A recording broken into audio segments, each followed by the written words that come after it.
ఒకరోజు ఒక వ్యాపారస్తుడు కొన్ని గొర్రెలతో అడవి దాటుతుండగా అందులో ఒక గొర్రె దారి తప్పి ఆ దట్టమైన అడవిలోనే ఉండిపోయింది.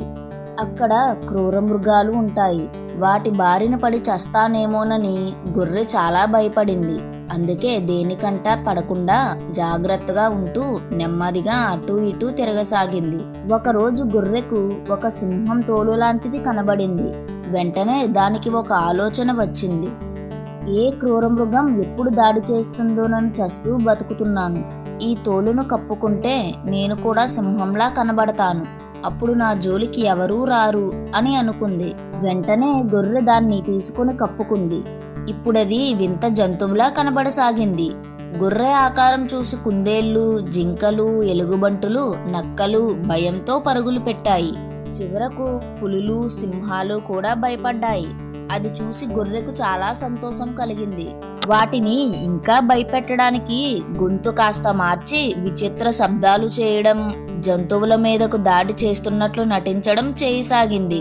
దానితో ఆ అడవి జంతువులన్నీ బిక్కచచ్చిపోయాయి. వాటి కంటి మీద కునుకు లేకుండా పోయింది. గొర్రె కడుపు నిండా గడ్డి మేస్తూ యథేచ్ఛగా తిరగసాగింది.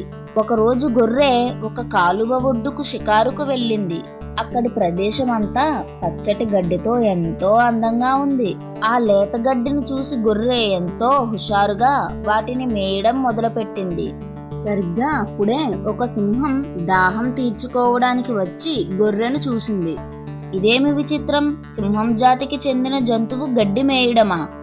సింహం ఆకలితో చస్తుంది కానీ గడ్డి మాత్రం మేయదు.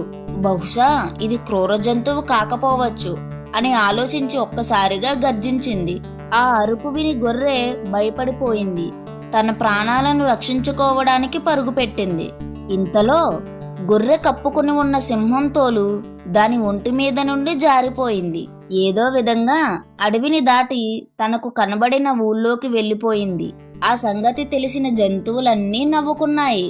ఇలాంటి మరెన్నో కథల కోసం లైక్, షేర్ అండ్ సబ్స్క్రైబ్ కుట్టి టాక్స్.